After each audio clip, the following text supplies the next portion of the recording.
Қазақстандын президенти Касым-Жомарт Токаев Кыргызстанга расмий иш сапар менен келди. Кызматташтыкты арттырууга багытталган бир катар документтерге кол коюлду. Бишкекте Евразиялык экономикалык форум өттү. Ага ИАЭПке мүчө Орусиянын президенти, Армения жана Беларустун премьер-министрлери видео байланыш аркылуу Казакстан менен Кыргызстандын президенти жеринде катышты. Сузакта мугалим тарабынан сабалган кыз, окуучу менен окутуучунун ортосундагы чырга эмне себеп? Кыска убакытта күч алган тилсиз жоо. Бишкекте айып короодо токтоп турган унаалардын биринде өрт чыгып, 4 автоунаа күйүп кетти. Күн жүрүш маалымат программасынын кезектеги чыгарылышы менен тааныштырып, студияда Акылай Акыналиева, саламатсыздарбы? Казакстандын президенти Касым-Жомарт Токаевдин Кыргызстанга болгон расмий иш сапары. Садыр Жапаров президенттик кызматка киришкенден берки өлкөгө иш сапары менен келген алгачкы чет өлкөлүк мамлекет башчы болуп саналган Токаевди Манасава майданынан министрлер кабинетинин төрагасы Акылбек Жапаров тосуп алды. Негизги жолугушуу пландалган мамлекеттик аларча резиденциясында тар чөйрөдөгү кеңейтилген форматтагы жолугушуулар болуп, эки тараптуу документтерге кол коюлду. Ошондой эле күндүн экинчи жарымында президенттер Евразиялык экономикалык форумга катышты. Иш чаранын жүрүшү тууралуу кесиптешим Шекер Сатыбалдиева айтып берет. 26 майга пландалган Казакстандын президенти Касым-Жомарт Токаевдин Кыргызстанга болгон расмий сапары. Садыр Жапаровдун президенттик кызматынын тушунда Кыргызстанга алгачкы рет келип жаткан кошуна өлкөнүн лидерин Манас эл аралык аба майданынан министрлер кабинетинин төрагасы Акылбек Жапаров тосуп алды.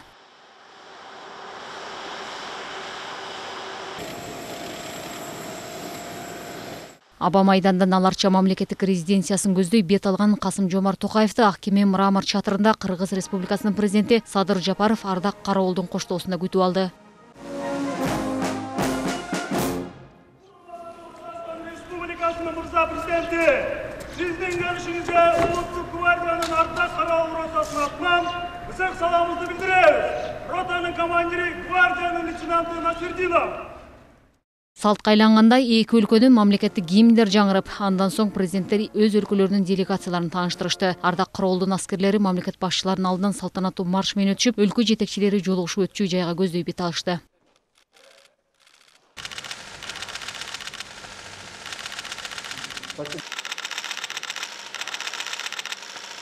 Эстеликке сүрөткө түшкөн соң мамлекет башчылар тар чөйрөдөгү сүйлөшүүгө багыт алышты. Тараптардын сүйлөшүүлөрү соода экономикалык, маданий гуманитардык алака катнашты мындан ары бекемдөөгө багытталып, кызматташтыкты ар тараптан чыңдоону жаңы деңгээлге көтөрүү маселелерин талкуулашты. Өз кезегинде кыргыз тараптан өлкө башчынын жылуу кабыл алгандыгына ыраазычылык билдирген Касым-Жомарт Токаев эки өлкө эзелтен эки куштун канатындай боордош калк катары достук мамилеси бекем экендигине токтолду.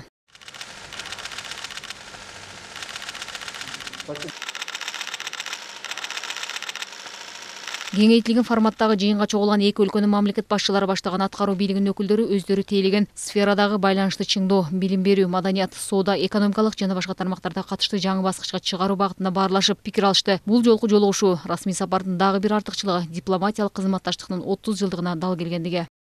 Бүгүн биздин өлкөлөрдүн ортосундагы дипломатиялык мамилелердин түзүлүшүнүн 30 жылдыгында биз Кыргыз-Казак кызматташтыгынын өткөн жылдагы темп менен мындан ары да кеңейтүүгө жана күчөтүүгө, бири-бирибизди эл аралык аренада колдоого, заманбап чакырыктарга жана коркунучтарга каршы күрөшүүгө даярбыз.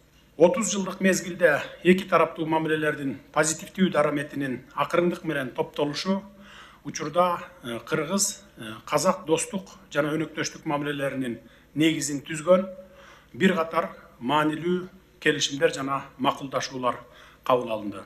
Тәуелсіздік кезеңінде Казак-Кыргыз ынтымақтастығы барлық салада қарқынды дамып келе жатыр. Осы байланысымыз стратегиялық серіктестік және одақтастық рухында нығая түсуде. Бұған қос халыққа ортақ құндылықтардың арқасында қол жеткіздік. Біздің түпкі тарихымыз бір, тіліміз бен салт дәстүріміз ұқсас. Ғасырлар бойы тату көрші болып, Алатаудың қос қанатында өмір сүріп келеміз. Коңшу мамлекеттердің қызматташтығын арттыруға бағытталған мақұлдашулар өлкө башчыларынан тарта министр губернаторларға чейин достук алаканы чыңдоо максатында бир катар документтерге, меморандумдарга кол коюшту. Жалпы жонунан бул жолку сапарда өлкөлөр ортосунда 14 документке кол коюлду. Ысык көл менен Алматынын, Талас менен Жамбылдын билим берүү, айыл чарба экономика жааттарындагы биргелешкен документке кол коюлар эки элдин эриш аркак иштөөгө ынтазар экендиктерин билдирет. Эки тараптуу келишимге кол коюлган. Бул келишим ушул чек арабыздагы индустриалдык оптово-логистический центр курулат. Андан тышкары дагы 3 оптово-логистический центрлар курулмак. Казыркы күндө казак тарап менен инвестор табылып, бүгүнкү күндө өзүңүздөргө болгондой меморандумга кол коюлган. Бул меморандум ушу биздин ичара соода жүгүртүүбүзгө дагы кошумча бир салым кошот деген ишенич менен үмүт кылып турабыз. Ал жерде жалпы карым катташуу, ошол эле мезгилде туризмди күчтөндүрүү, ошол эле мезгилде соода саттык иштерин жалпы эки элдин катташуусун жеңилдетүү бир топ иштерге кол коюлду. Кыргыз-казак өлкөлөрүнүн ортосундагы кызматташтыкты арттырууга багытталган бир катар документтерге кол коюулар аяктаган соң өлкө башчыларынын биргелешкен билдирүүсү болду. Биздин бүгүнкү сүйлөшүүлөрүбүз салттагыдай эле достук, жылуу маанайда, иштиктүү жана конструктивдүү кырдаалда өттү. Саясий, экономикалык жана маданий, гуманитардык мүнөздөгү маселелердин кеңири чөйрөсү талкууланды.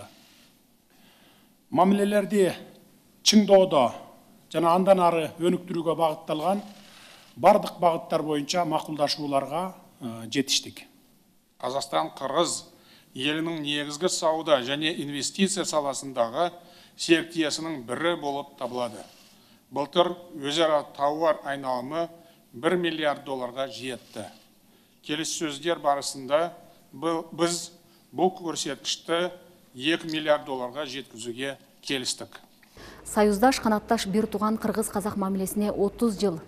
Мааракелик датага дал келген Казакстан Республикасынын президенти Касым-Жомарт Токаевдин Кыргызстанга болгон расмий иш сапарынын алкагында бир катар жолугушуулар, маанилүү документтерге кол коюлушу кызматташтын мындан аркы чыңдалуусуна өбөлгө болот десек жаңылышпайбыз. Белгилей кетсек, Токаевдин бул жолку расмий сапары Садыр Жапаровдун президенти кызматынын тушундагы алгачкы визити болуп эсептелет.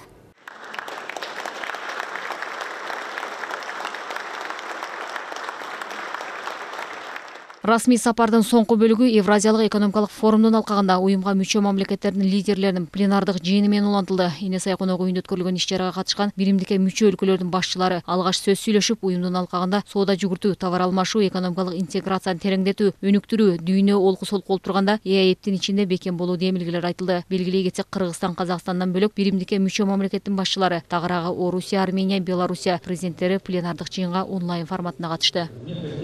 Шекер Сатыбалдиев, Аскар Маратов, Нью ТВ. Бүгүн Бишкекте биринчи жолу Евразиялык экономикалык форум өттү. Ал Кыргызстан төрагалык кылган жогорку Евразиялык экономикалык кеңештин жыйынынын алкагында уюштурулган. Экономикалык форумга катышуу үчүн интеграциялык биримдикке кирген өлкөлөрдүн мамлекеттик органдарынан, ишкер чөйрөлөрүнөн, илим, билим, маданият өкүлдөрүнөн жана башка өлкөлөрдөн 3000ге жакын адам катышты. Форумда Евразия экономикалык кеңешинин алкагында транспорттук, энергетикалык инфраструктураны мындан ары өнүктүрүү, каржы, банк саясаты, өнөр жай тармагындагы кызматташтык, туризм, санарип жана жаштарга багытталган күндүн темалары, электрондук соода жүгүртүү жана кызматташуунун жаңы ыкмалары боюнча талкуулар болду. Форумдун жүрүшүнөн кабарчыбыз Каныкей Бозгунова баяндайт.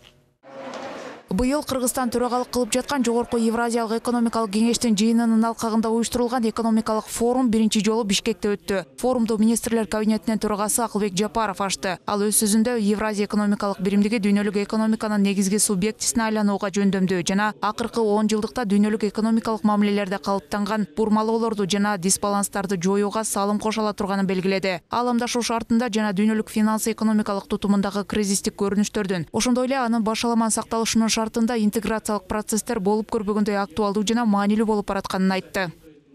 Бизде мындан аркы интеграция үчүн чоң потенциал бар. Союздук программалар интеграциянын негизги инструменттеринин бири болуп саналат. Алар өндүрүштүк кубаттуулуктарды жүктөөгө, кошумча жумуш орундарын уюштурууга, ошондой эле дүйнөнүн көптөгөн өлкөлөрүнө экспорттук жеткирүүлөрдү көбөйтүүгө мүмкүндүк берүүчү интеграцияны натыйжалуу өнүктүрүүдө. ЯЭП саясий биримдикке агылган экономикалык коомчулуктун үлгүсү болушу керек. Ошол эле учурда евразиялык интеграциялык долбоор үчүн өлкөнүн өндүрүүчүлөрүн атаандаштыкка жөндөмдүүлүгүн жогорулатуу аркылуу өз рыногун өнүктүрүү минималдуу жана тышкы рынокто позицияларды бекемдөө болсо максималдуу милдет болуп саналат.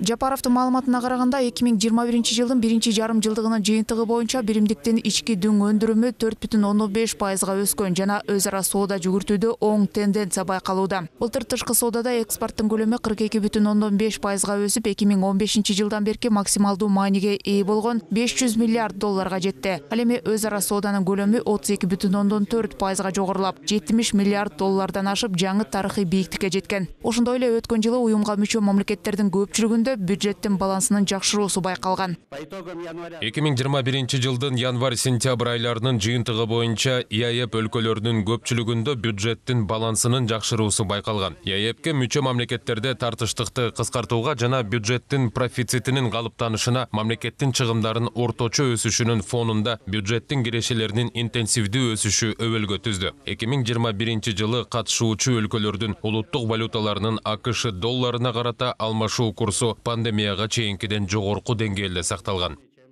Форумда жалпы 40-ка жакын иш-чара камтылып, анын ичинде 21 тематикалык сессиялар болду. Ага жалпы 3000ге жакын адам катышты. Андыктан бул масштабтуу иш-чара бизнес коомчулук, илимпоздор, серепчилер жана мамлекеттик органдардын ортосундагы диалог түзүүгө жардам берерин Евразиялык экономикалык комиссиянын коллегиясынын төрагасы Михаил Мясникович форумдун ачылышында белгиледи. Ал форумдун алкагында бир катар ишке аша турган олуттуу программалар жана келишимдерге кол коюларын кошумчалады. Кызматташуу боюнча 17 программа жана 2 тараптуу келишимдерге кол коюлат. Булар жөн гана меморандумдар эмес, ишке ашып жаткан же аша турган долбоорлор тууралуу документтер. Мисалы, форум учурунда Кыргызстанда өндүрүлгөн продукциялардын алгачкылары Москвага жеткирилет. Бул Агро-экспресс программасынын алкагында ишке ашып жатат. Форумга 25 өлкөдөн 2000ден ашык киши катышууда. Бул форумдун актуалдуу экенин дагы бир ирет айгинелеп турат. Аянтча бизнес коомчулук, илимпоздор, серепчилер жана мамлекеттик органдардын ортосунда диалог түзүүгө жардам берет деп ишенебиз. Форум андан ары тематикалык сессиялар менен уланды. ЯЭПтин санариптик күн тартиби 2.0 панелдик талкуусунун жүрүшүндө уюмдун санариптик күн тартибин андан ары өнүктүрүү, тез өзгөрүп жаткан дүйнөнүн фонунда глобалдык тенденцияларды жана чакырыктарды эске алуу менен санариптик чөйрөдөгү башкаруучулук чечимдерди тынымсыз кайра карап чыгууну жана аларды ишке ашырууга мамилени жакшыртууну талап кылары айтылды. Ошондой эле Евразия өнүктүрүү банкы менен Кыргызстандын санариптик өнүктүрүү министрлигинин ортосунда санариптик трансформация тармагындагы долбоорлорду биргеликте ишке ашыруу боюнча кызматташуу меморандуму кол коюлду.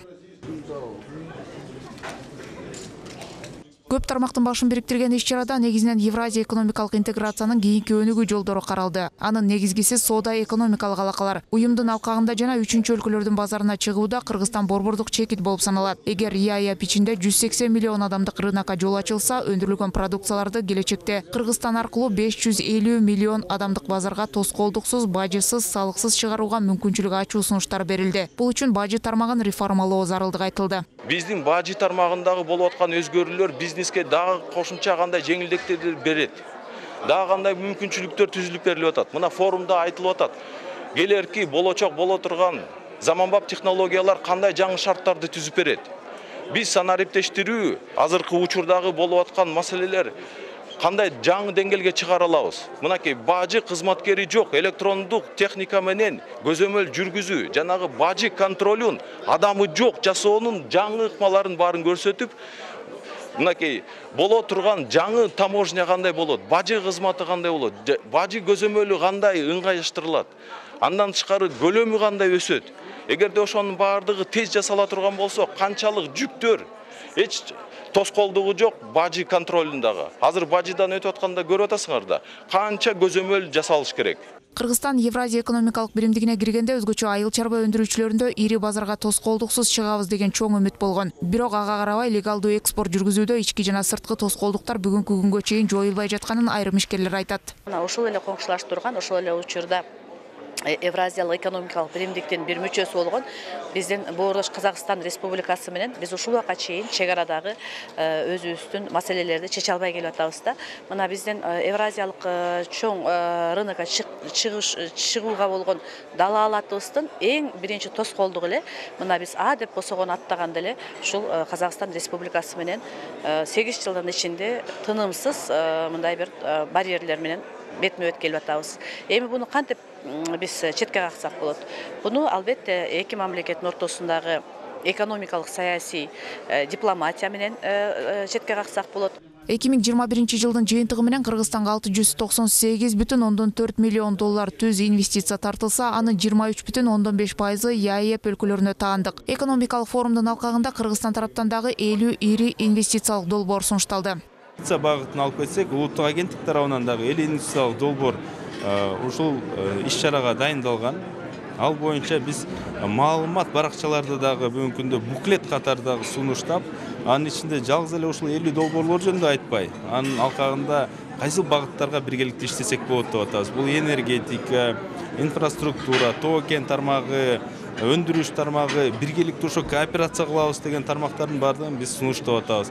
Мында дагы эмне үчүн Кыргызстан дегенде баягы ыңгайлуу шарттар, биздин салыктын төмөндүгү, электр энергиянын төмөндүгү. Жаңы өнүгүп жаткан жашыл жана таза энергия өндүрүү биримдикке кирген башка мамлекеттердин баарында бар. Бизге салыштырмалуу алардын логистикасы оңой. Андыктан техникалык жабдууларды Кыргызстанга арзан алып келүү жаатында алар менен тажрыйба алмашсак өлкө үчүн пайдалуу болот. Ошондой эле күн жана шамал энергетикасын ЯЭПтин алкагында изилдөө мүмкүнчүлүгү бар экендигин адистер айтат. Бул маселе дагы бүгүнкү форумдун алкагындагы сессияларда көтөрүлдү. Негизи биздин потенциалыбыз ошо гидропотенциал, суу менен күндүккү болсо канча изилдене элек эмеспи.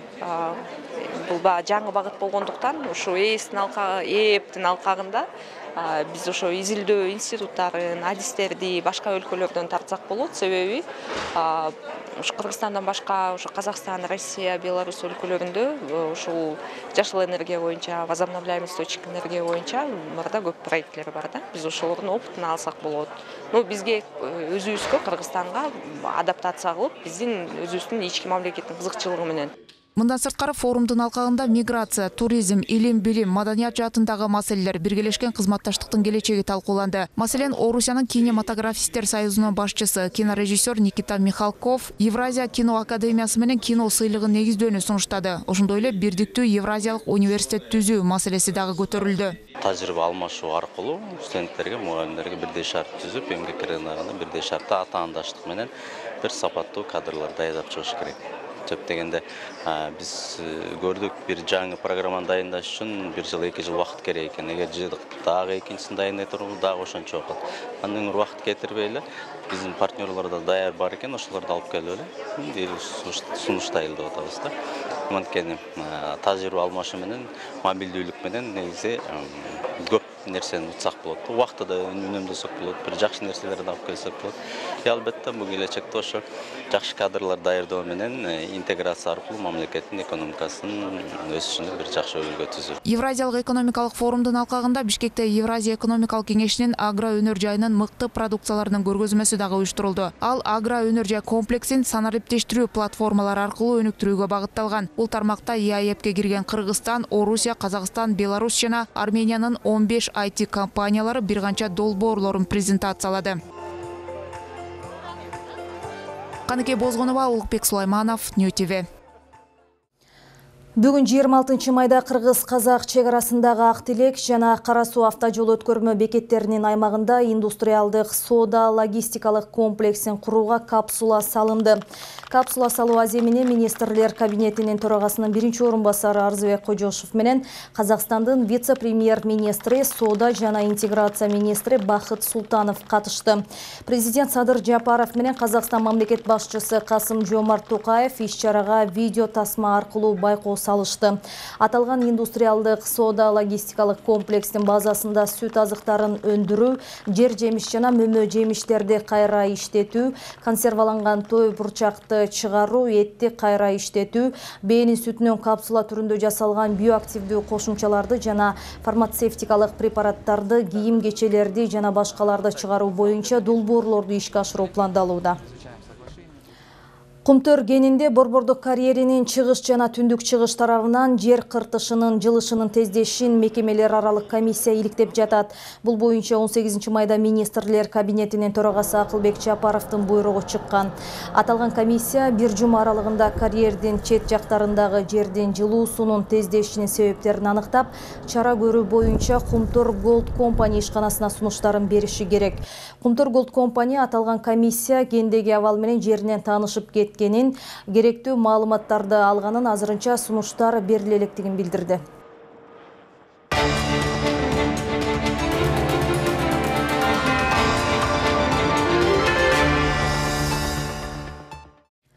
Улуттук коопсуздук комитети Нарын облусунун Жумгал районунун судьясына жана аталган райондун прокурорунун орун басарына кылмыш жаза кодексинин 343-беренеси опузалап пара алуу менен кылмыш иши козголгонун билдирди. Атайын кызмат тараткан маалыматка караганда, тергеп иликтөөдө опузалап пара алуу фактысы аныкталып, кылмышка шектүүлөр пара алып жаткан жеринен кармалган. Прокурордун орун басары УКМКнын тергөө абагына 2 айга камалды. Аламүдүн районунун пригородный айыл аймагынын кирешелер боюнча баш кадиси жасалма дипломун жашыруу үчүн пара берип жаткан жеринен кармалды. Бул тууралуу УКМКнын маалымат кызматы кабарлады. Билдирмеге караганда, айыл өкмөт адиси жогорку билими тууралуу дипломунун аныктыгын текшерүүнү токтотуу үчүн УКМК кызматкерине пара катары 160 000 сом сунуштаган. 24 майда жүргүзүлгөн ыкчам иликтөө иш-чараларынын натыйжасында атайын кызматтын өкүлүнө пара берип жаткан жеринен пригородный айыл аймагынын кирешелер боюнча баш кадиси колго түшүрүлдү деп айтылат маалыматта. Азыркы учурда тиешелүү тергөө иштери жүргүзүлүп жатат. Бишкек шаарындагы Горький көчөсүндө жайгашкан айып короодо токтоп турган унаалардын биринде өрт чыгып, 4 авто унаа күйүп кетти. Бул тууралуу жол кыймылынын коопсуздугун камсыз кылуу башкы башкармалыгы кабарлады. Алдын ала маалыматта Mercedes-Benz Sprinter унаасынын салонунан өрт тутанып, кыска убакыттын ичинде күч алып, катарлаштырган Kia Rio, Ford Focus жана Honda Accord үлгүсүндөгү унаалар күйгөн. Окуя болгон жерге өрт өчүрүү кызматы тартылып, тез арада өрт өчүрүлдү.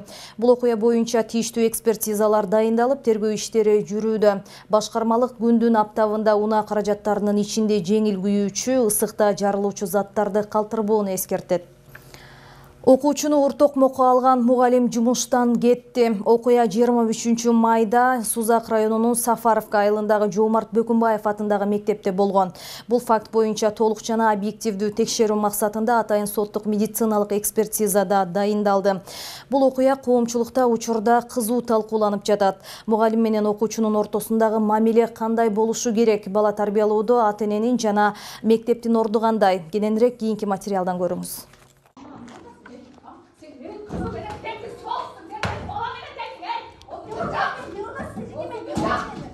Мындан бир күн мурун социалдык түйүндөрдө сабак учурунда мугалим окуучу кызды башка көзгө койгулап, уртокмокко алып жаткан видео тараган. Кийинчерээк окуя Жалал Абад облусундагы Сузак районунун Сафаровка айылындагы Жоомарт Бөкүнбаев атындагы мектепте болгону тастыкталып, көп өтпөй окуянын уландысы чыгып 7 класстын окуучусу педагогко каяшы айтып урушуп жаткан тартылган тасма жүктөлгөн.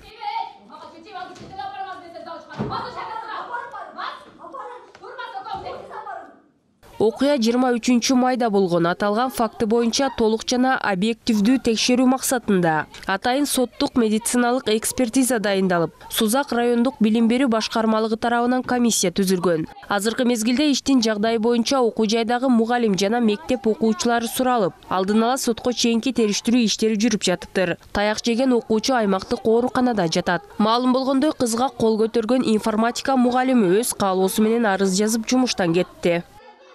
Комиссия түзүлүп, бүгүн саат эртең менен саат 8ден баштап өзүнүн териштирүү иштерин баштады. Бирок азырынча комиссиянын жыйынтыгы чыгарыла элек, эч кандай корутундуга келген жок.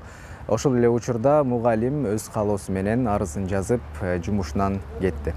Мугалимдин окуучу кызды сабашы боюнча билим берүү жана илим министри Алмазбек Бейшеналиев да үн катып, мынчалык деңгээлдеги окуяга тарбиянын тайкылыгы себепкер болгонун белгилеп, окуучунун дарегине да сын айтты. Бейшеналиев тарбия билим берүү мекемесинен эмес, үй бүлөдөн, чөйрөдөн башталып, бала бакча, мектеп жана университеттен калыптаналарын айтты.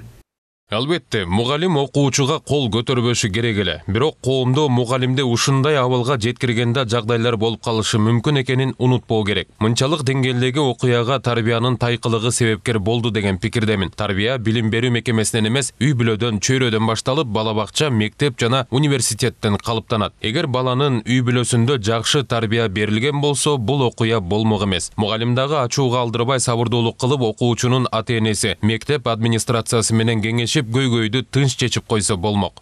Ал эми балдарды коргоо лигасынын жетекчиси Назгүл Турдубекова бала мектепке киргенден баштап мыйзамдын негизинде корголууга тийиш дейт. Окуучуга кол көтөрүүгө эч кимдин укугу жок деген Турдубекова мындай кырдаалда мугалим мектептеги социалдык педагогторго кайрылуусу керек болчу дейт. Ошол кыз зомбулукка учуратыбы? Ошол жерде бүт класстагы балдар, кыз балдар деген алар дагы зомбулукка учурады деп айтсак болот. Себеби деген айырмасы жок. Сен деген күбө болуп атасыңбы? Зомбулук болуп аткан ошо моментинде же болбосо өзүң ошого учурап атасың деп. Себеби деген бала жакын арада карап турса, ошо окуя болуп аткан жерде, ошол жерде күбө болуп турса, бизде атайын мыйзам бар. Кадимкидей ушул зомбулуктун инциденттин болуп аткан бир моменттерине кээде күбө болуп калса, ал дагы зомбулукка учураган деп, ушундай деп эмеде Кыргыз Республикасынын мыйзамына эмесине коргоосуна кирет да.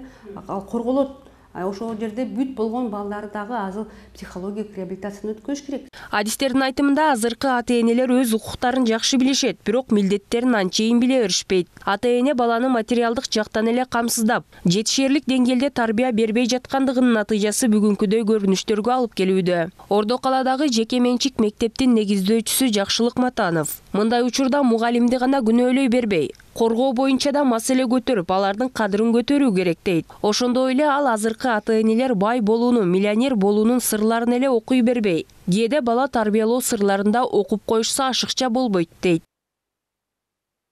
Ата-энелер мисалы кээ бир ата-энелер билбейт, элементарный өздөрү жакшы окуган эмес, базарда иштейт, кечке баланы тарбиялаганы мисалы өзү ошондой тарбия көргөн, алар ойлойт, мен балама ошондой тарбия берсем ушундай болот депчи. Бирок азыркы поколение такыр муун башка да. Бул муунду тарбиялоодо азыркы муунга эмне кандай тарбия керек? Бул боюнча ата-энелер изилденбейт. Эми мугалимдерди мен мектеп иштетпеген адам болсом, айтмакмын да, мектепте болуп аткан окуяларды көрбөгөн адам болсом, айтмакмын, ооба мугалим мынтиш керек болчу демекмин да. Бирок азыркы балдардын каяш айтуусу, не имеете права деген сөздөрү бар, жакшы. Силер мындайга укугуңар жок деген жакшы сөздөр бар. Ошол нерсе айтып атканда мугалимдин албетте жинине тиет.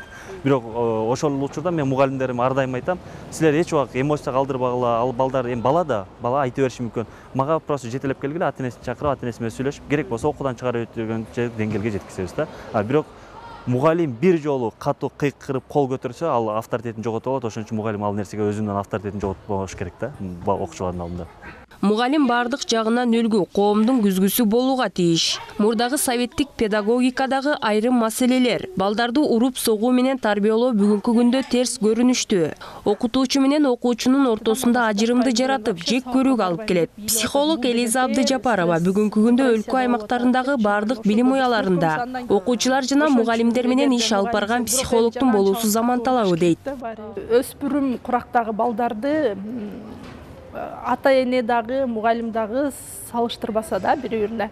Карачы, бизди кичинебизде салыштырган, карачы мындай тийиндей деп. Эми ооба ата-эне деген аны же болсо мугалим салыштырсам балким тие мотивация болор деп ойлошу мүмкүн, бирок салыштыруу дагы баланын баягы өзүн-өзү баалоосун төмөндөтөт да. Бизде деген шаар жергесинде психологдор бар, ар бир мектепте.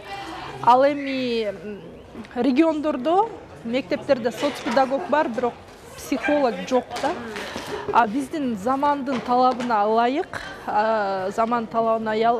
азыр деген даже региондордо, айылдарда дагы психологка керек.